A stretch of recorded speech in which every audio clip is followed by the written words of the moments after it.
E aí, meus queridos amigos, meus irmãos, como é que vocês estão? Espero que todos estejam muito bem.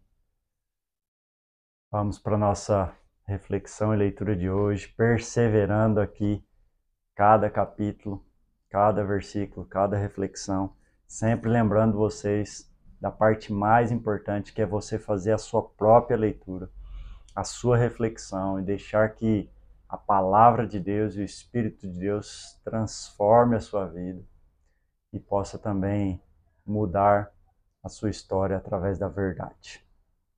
Nós estamos hoje finalizando o capítulo 27, né? É o nosso penúltimo vídeo dessa série de Mateus. E nós vamos finalizar no último vídeo, o capítulo 28. E estamos aqui no capítulo 27. E hoje nós vamos ler do versículo 57 até o 66.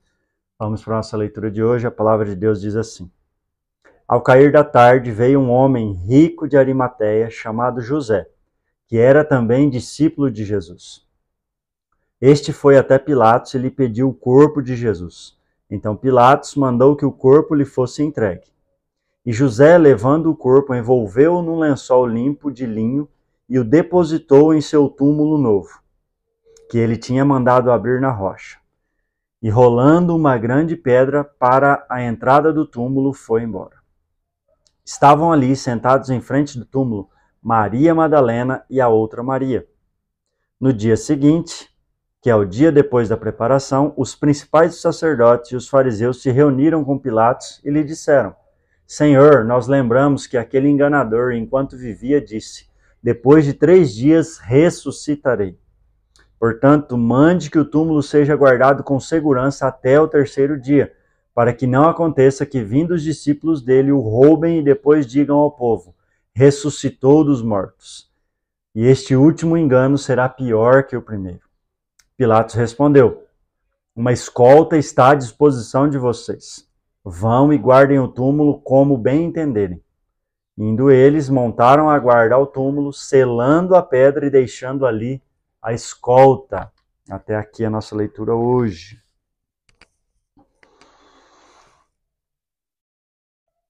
E nós temos alguns pontos a serem refletidos muito importantes aqui.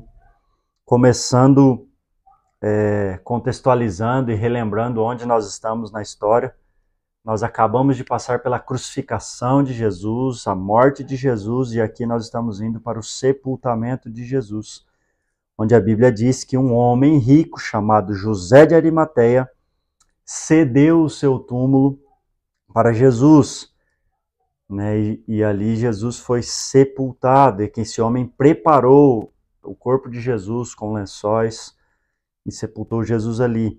Esse trecho já estava predito lá no Velho Testamento, no profeta Isaías, capítulo 53, versículo 9, onde fala que Jesus seria sepultado em um novo túmulo, né, em um túmulo novo. E lá diz também toda a trajetória do sofrimento, da crucificação e da vida de Jesus, do Messias, né? Nós vemos aqui claramente uma reflexão muito importante sobre a morte. E eu dei um título para essa reflexão de A Morte do Justo.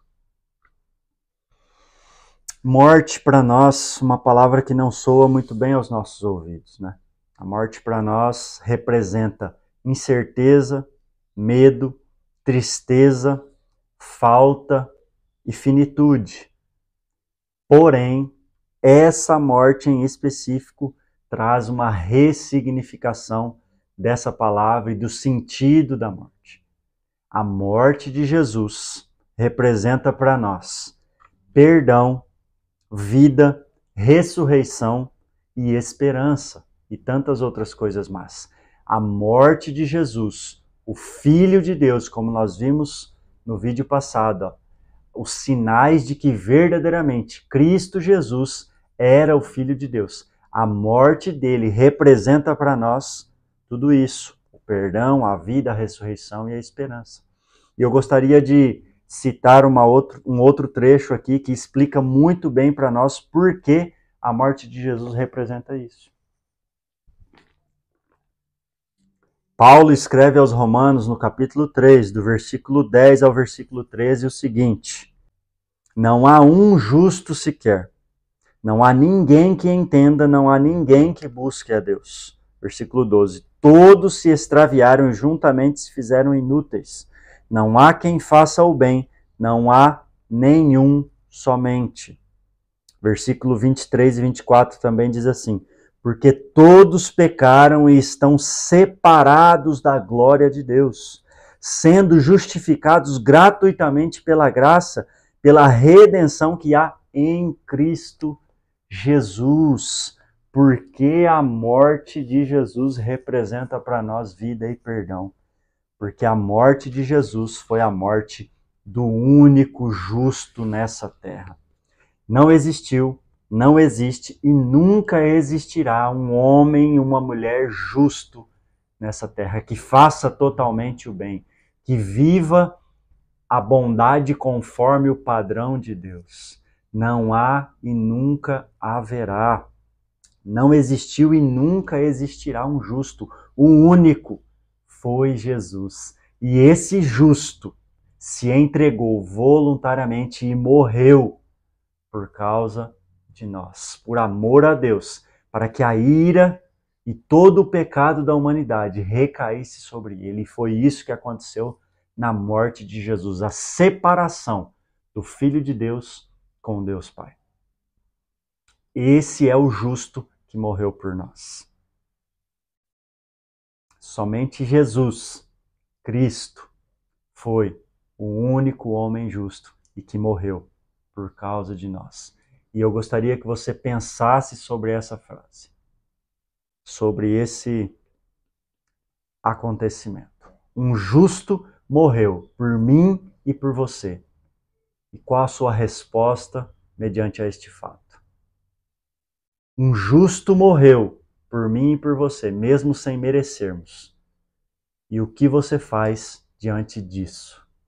Um fato inegável, um fato historicamente comprovado. Qual a sua resposta mediante a morte de um único justo nessa terra por amor a você? Nós podemos refletir aqui também sobre tanto os discípulos quanto José de Arimateia, que fazia parte dos discípulos, os fariseus e os romanos, estavam nesse contexto aqui preocupados somente com as coisas naturais e biológicas, com a morte de Jesus, com o seu sepultamento. Os discípulos estavam desacreditados e a Bíblia diz que eles se dispersaram, fugiram cada um para os seus lugares. Os fariseus preocupados com o engano de que eles poderiam roubar o corpo de Jesus após a morte e dizerem que Jesus tinha ressuscitado. Porém, eles esqueceram do poder de Deus e de uma coisa que nós chamamos de atributo de Deus, a soberania de Deus. A soberania de Deus não pode ser mudada nem evitada. E eles fizeram tudo isso tentando evitar algo que era impossível de ser evitado. Tanto a morte de Jesus quanto o que vai acontecer no próximo capítulo era impossível de ser evitado, pois já estavam nos planos de Deus. E a soberania de Deus não pode ser evitada e nem mudada. O que Deus desejou, traçou e planejou, aconteceu. Pois Ele é Deus e as coisas acontecem conforme a tua vontade e não a nossa. Um justo morreu por mim e por você. E o que você faz diante disso? Todos nós precisamos entender e crer que não podemos fazer nada para nos demonstrarmos ou sermos justos, a não ser o que Cristo fez por nós, como diz no versículo 24. Gratuitamente fomos justificados pela graça. Não merecíamos, mas Ele se entregou por nós. Eu gostaria que você refletisse sobre isso e reflita também sobre a soberania e o plano de Deus. Não pode ser mudado nem evitado, pois a vontade dele se cumprirá. E a vontade de Deus é que todos os seus filhos se voltem para ele em arrependimento, crendo que o único justo se entregou voluntariamente para que nós pudéssemos ter acesso a Deus, pudéssemos ter o perdão de Deus e a reconciliação com um Deus santo, puro e poderoso. Através de Jesus e dessa morte, nós temos essa oportunidade. Vamos orar. Pai, em nome de Jesus, muito obrigado, porque a tua soberania não pode ser mudada nem evitada.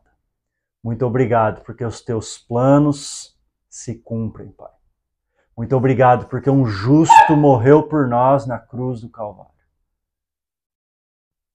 Mesmo não merecendo, nós recebemos o perdão através da entrega voluntária de Jesus. E nós te agradecemos por isso. Que essa palavra e essa verdade encontre os corações, Deus, de que Cristo morreu por nós. E que nós temos acesso a Deus por causa da morte de Cristo. Essa é a minha oração, em nome de Jesus. Deus abençoe você.